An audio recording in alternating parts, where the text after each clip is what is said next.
अहिल्यानगरमध्ये पोलिसांची गुटख्याच्या तस्करी विरोधामध्ये मोठी कारवाई. सिने स्टाईल पाठलाग करून 51 लाखाचा मुद्देमाल जप्त करण्यात आला आहे.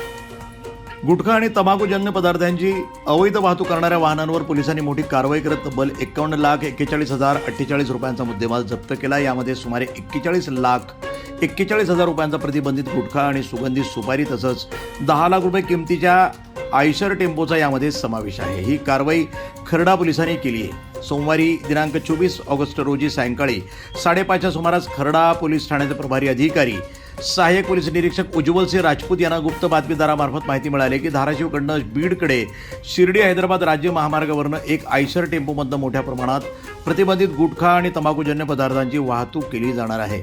माहिती मिळताच पोलिसांनी जातेगाव फाटा खर्डा इथं नाकाबंदी केली. यावेळी संशयित आयशर टेम्पो भरधाव वेगाने येताना दिसला. पोलिसांनी वाहन थांबवण्याचा इशारा केला, मात्र वाहन चालकानं वाहन न थांबवता बीडच्या दिशेने वेगानं पळ काढला. यानंतर खर्डा पोलिसांनी तात्काळ पाठलाग सुरू केला आणि सिने स्टाईल पाठलाग करत पोलिसांनी अखेर तेलंग शिवा या गावाच्या शिवारामध्ये संशयित टेम्पो ताब्यात घेतला. वाहनाची झडती घेतली असता त्यामध्ये मोठ्या प्रमाणात प्रतिबंधित गुटखा, तंबाखूजन्य पदार्थ आणि सुगंधित सुपारी आढळून आली आहे. या प्रकरणी राजू महबूब शेख भेंडा टाकळे राहणार बीड, प्रदीप विष्णू गायकवाड राहणार बीड आणि तुषार नामदेव कुसळकर यांच्या विरुद्ध भारतीय न्याय संहिता 2023 मधील संबंधित कलमासह अन्न सुरक्षा आणि मानके अधिनियम 2006 या अंतर्गत गुन्हा दाखल करण्यात आला आहे. या प्रकरणाचा पुढील तपास पोलीस उपनिरीक्षक अशोक खेडकर हे करत आहेत.